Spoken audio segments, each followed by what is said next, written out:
dijadikan sebagai saksi. Jadi Allah, kalau Allah Subhanahu wa taala memanggil nabi yang baik, sampai tidak ada musuh antara ya Salih, ya Daud, ya Musa, ya Isa ini tawakkal wa rabbul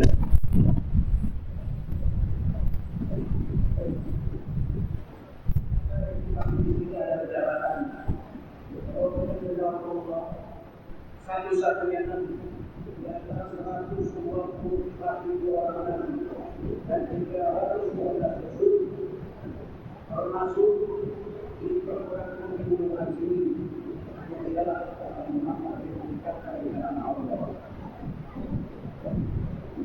Nabi Muhammad dikatakan dengan Allah dalam profesi yang pertama adalah dalam kalimat syahadat, yang kedua adalah kalimat tauhid. Syahadat yang dirukuk di dalam sholat, maka sholat adalah syahadat bersama. Termasuk saya lupa di dalam syahadat dan syahadat. Kadang-kadang banyak orang sekarang yang meninggalkan dari masalah hukum. Kenapa? Karena dia pernah ini juga meninggalkan syahadat hukum. Syahadat merupakan hukum di dalam hukum produktif tidak dilakukan. Termasuk bapak-bapak yang sudah pacaran haji yaitu hukum batu apa. Kedua adalah kalimat thayyibah. Kalimat thayyibah adalah merupakan bintang jannah, pintu masuk surga. Kita hari ini mau masuk ke tidak ustaz, kemudian dikunci kita tidak bisa karena harus ada kunci. Yang pertama tugas Nabi Muhammad adalah sebagai syahid dan sebagai saksi. Sebelum kita bicarakan tentang Nabi Muhammad menjadi saksi, seorang hakim dan jaksa, kemudian di depan persidangan akan menuntut seseorang apakah dikenai dengan hukuman berlapis apakah pidana dan perdata. Tahu seorang hakim dan jaksa itu adalah dari saksi. Maka apa tugas daripada Nabi Muhammad SAW? Saksi dalam 4 hal. Yang pertama, Nabi Muhammad menjadi saksi atas kebenaran Allah sebagai Tuhan. Surat Al-Kahfi surat 18 ayat 110. Innama ilahukum ilahun wahid. Bahwa Tuhan kamu adalah Allah yang satu. Satu di dalam zatnya, satu di dalam sifatnya, satu di dalam nama. Dialah Allah yang telah menciptakan seluruh alam jagat raya di sini diciptakan oleh Allah. Ciptaan Allah kurang lebih ada 18.000. Ada yang besar, ada yang kecil. Seluruh alam jagat raya termasuk dunia dalam teori regulasi dunia tidak ada. Kemudian diadakan oleh Allah Subhanahu wa taala. Jadi sebenarnya yang wujud satu itu adalah Allah Subhanahu wa taala. Selain Allah tidak ada yang wujud, hanya adalah sendiri. Yang kedua, Rasulullah SAW menjadi saksi atas kebenaran Islam sebagai agama yang dimiliki oleh Allah. Dalam agama yang tidak dalam agama dunia. Inna dina adalah Islam. Sesungguhnya agama yang dimiliki oleh Allah adalah Islam. Saya dalam tafsir Ibnu Abbas al-Qudiyah, yaitu yang dimiliki oleh Subhanahu wa taala. Hari ini kita sebagai orang Islam kadang-kadang tidak bangga menjadi Islam. Tahu Islam itu apabila kita menerima sama meninggal saja. Kadang-kadang Islam dan Muslim itu adalah sangat jauh sekali. Islam adalah sebuah konsep hidup di dalam kehidupan. Ada kita ini dalam konsep kehidupan tentang bagaimana siasat politik dan kehidupan kita bergerak tentang kehidupan Islam. Tapi hari ini hari Rasulullah. Maka kalau Islam mengembangkan tentang ekonomi Islam dan siasat Islam, kadang-kadang disuruhkan yaitu oleh pemerintah. Pada sekali lagi Islam adalah merupakan konsep-konsep kehidupan. Rusaknya sekarang di mana-mana ada Rasulullah. Pasar rakyat yang pasar mulut. Rusaknya rakyat ini di mana-mana sekarang terjadi. Dekadensi moral, pemerkosaan. Ini karena mulai daripada pemerintah, para pemimpin. Bapak seluruh rakyat yang ulama isu. Rusaknya pemerintahan ini karena daripada ulama isu. Akibat daripada ulama yang jahat tidak mau mengatakan sesuatu kebenaran di depan hakim ataupun di dalam pusat termasuk di depan presiden. Al-Quran ayat 85 bahwa yang dalam Islam ini siapa orang yang mencari agama selain daripada Islam Kita harus bangga kita Allah beragama Islam. Allah korbankan 124.000 orang Nabi, 313 Rasul, 124.000 para sahabat, para tabi'in, atba'ut tabi'in. Ini adalah ayat untuk agama. Ketika Nabi bertanya kepada malaikat Jibril, wahai Jibril, muliaan mana kau dengan aku? Maka jawab malaikat Jibril, muliaan itu Muhammad, karena saya diciptakan untuk melayani engkau. Wahai Jibril, pertanyaan kedua, muliaan mana saya dengan agama? Maka jawab oleh malaikat Jibril, muliaan agama, karena engkau adalah untuk melayani agama. Hadirin berkata kita harus merasa bangga. Di Jepang, Profesor Akashi, kenapa dia masuk Islam? Karena dia ketemukan hanya satu di dalam Al-Quran, tepatnya di surat 25 Al-Quran ayat 53. Dia bertanya betulkah bahwa di dalam Al-Quran tersebut ada 4 rasa, dan kenapa Allah Subhanahu wa Ta'ala tidak menyatukan antara satu laut pada sama-sama air, dan di mana ini tempatnya? Ini tantangan kepada kita dari Rasulullah.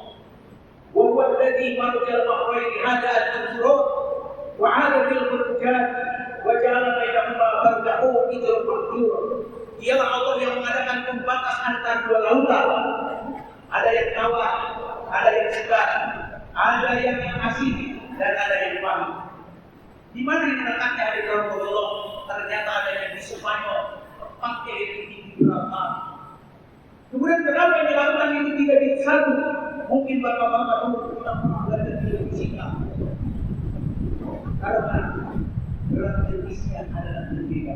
Yang satu ada kelihatan coklat, yang satu kelihatan ada sedikit titik-titik.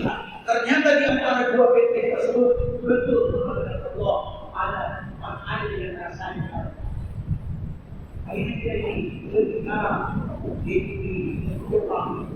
Baru satu dia menemukan. Termasuk semua yang banyak ditemukan oleh Jepang. Kita di dalam sunnah, kenapa kalau setiap pergi ke WC kita pakai sandal? Kita jawab, guru saya mengajarkan seperti itu. Tapi Jepang itu sendiri. Ternyata Jepang Allah di dalam WC ini banyak jasa-jasa yang namanya kotoran-kotoran. Itulah di dalam sunnahnya kalau kita masuk WC kita diajarkan Allahumma inni a'udzubika minal khubuthi wal khaba'ith. Yang diserahkan langsung kebanyakan dari Jepang. Jepang juga yang berbagai Rasulullah. Kenapa sekarang Semarang dan Rasulullah di Jepang? Semarang sekarang ini di Amerika, terutama ada di Rusia. Apabila yang lalu umat Islam hanya 20%, tapi sekarang hampir mencapai kurang lebih 25%. Karena tadi dipikir kebijakan Islam, masalah Islam. Ini yang kita mau kemajuan kita. Kalau kita cuma tahunya di Jakarta, cuma tahunya kita di RT kita di Rasulullah, maka kita tidak sekali kita harus di Rasulullah. Tapi kita harus lihat Islam ada sangat berubah. Dan tidak lama lagi di Rasulullah sudah 240 negara sekarang yang tinggal beberapa tahun di Rasulullah. Sebenarnya kejayaan Islam sudah dimulai lagi. Apa tugas daripada fungsi Nabi Muhammad yang lainnya dari Rasulullah? Itu kebenaran Al-Quran.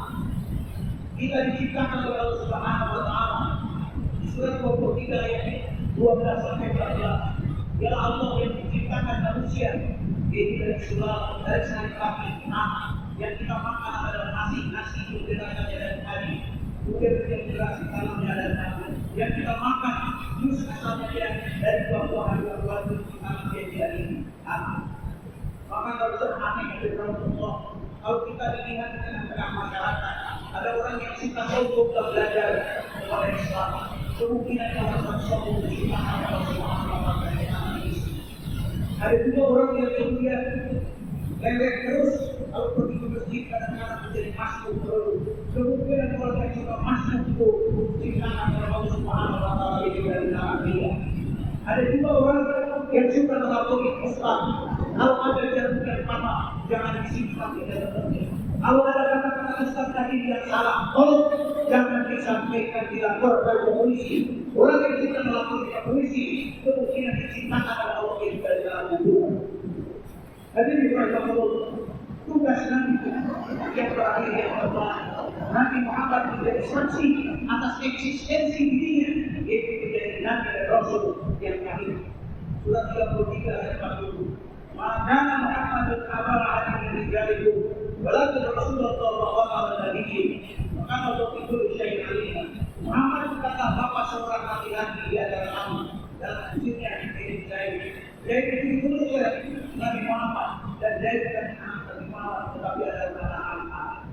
Walakin Rasulullah tetapi menjadi Rasulullah Subhanahu wa taala dan menjadi penutup sekalian para nabi.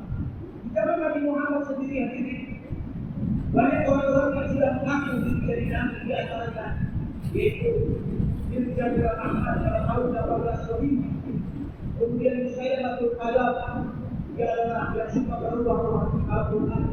Umayyah bin Huwaid Ibnu Sajjad dan kemudian semua sudah diberangkat, yaitu ketika di zaman Abu Bakar Siddiq dan Sayyidina Ali. Jadi kita tahu sekarang kalau sekarang ini ada Allah. Baru-baru ini ada orang yang mengakui jadi nabi di zaman Ali tadi yang bernama Yasub. Kemudian di Bandung ada juga yang mengaku diri yang menjadi nabi. Kemudian pernah di Jakarta ada yang mengaku malaikat Jibril, yaitu Al-Qiyadah Islamiyah yang dipimpin oleh Musoli, ketua PBS tahun 1920. Jadi akhirnya menurut saya berpikir, kok banyak itu para pengikutnya orang-orang bodoh, dia dengan mengatakan mendapatkan surga cuma hanya 2,5 juta. Secara kesimpulan dari Rasulullah hari ini kita tegaskan kepada Al-Quran dan Sunnah, termasuk orang-orang yang suka mengaku-ngaku ada di zaman sekarang yang mengaku bahwa dirinya pernah pergi ibadah menghadap Allah Subhanahu wa taala, yaitu dalam semalam 70 kali. Padahal kalau kita lihat dalam jarak secara matematika, untuk pergi ke sana harus memiliki rumus 5 kali 10 bahkan 12 kali 365 hari, kali 60 menit, kali 60 detik, kali 24 jam, kali 300.000 km per detik. Berapa? Bapak kalau pakai HP tidak akan kuat, harus pakai laptop 47 triliun kali cahaya. Kalau belum bisa Nabi Muhammad ada anak besar 3 kali anak 24 jam, 24 kali 3 adalah hanya 8 jam. Itu bisa sekarang. Ternyata saya dari Rasulullah dan kita nasibah itu dengan dia itu adalah anak-anak tersebut. Itu adalah bohongan kepada Tuhan. Itu adalah bohong, bohong dari Rasulullah. Kita jangan percaya, walaupun jenggotnya lebih daripada banyak daripada saya, walaupun budel-budelnya sebesar dan pesta, wajib kita umat Islam untuk menolak dan tidak percaya kepada kata-kata tersebut. Tidak ada di dalam dosa Rasulullah SAW. Saya kesimpulan dari Rasulullah bahwa tugas Nabi Muhammad yang pertama, dia adalah sebagai saksi atas kebenaran Islam, dan kedua, yaitu saksi sebagai kebenaran Allah Subhanahu wa taala, dan yang ketiga kebenaran Al-Quran, dan yang keempat saksi atas dirinya Nabi Muhammad sebagai Nabi dan Rasul. Ini baru merupakan syahidat. Mudah-mudahan Allah Subhanahu wa taala berikan kepada kita ilmu yang bermanfaat, barokah, kemudian kita yang hadir Rasulullah. Semoga di akhir hayat kita ini kita mampu mengucapkan kalimat la ilaha illallah. Alladzina tatawaffahum malaikatul tayyibin, yaitu mereka orang-orang yang ketika diwafatkan wafatnya dalam keadaan baik. Dalam tafsir wafat dalam keadaan baik pertama, mati dalam keadaan suci dari kekafiran dan perbuatan zalim. Yang kedua, wafatnya sudah diperlihatkan oleh Subhanahu wa taala bentuk-bentuk kebaikan. Yang dululah mereka para malaikat mengatakan, salam sejahtera bagi kamu, masuklah kalian ke dalam surga liman kuntum ta'malun, dengan apa yang sampai dikerjakan. Jadi kematian itu adalah Allah didasari dengan amal soleh. Ini diterangkan di dalam surat 16 ayat 32. Semoga kita yang mendapatkan husnul khatimah. Dan semoga Allah Subhanahu wa taala berikan kepada kita kekuatan umat Islam, terutama saudara-saudara kita di Palestina, di Rasulullah. Sering-seringlah kita doakan. Kalau kita tidak pernah pergi ke sana,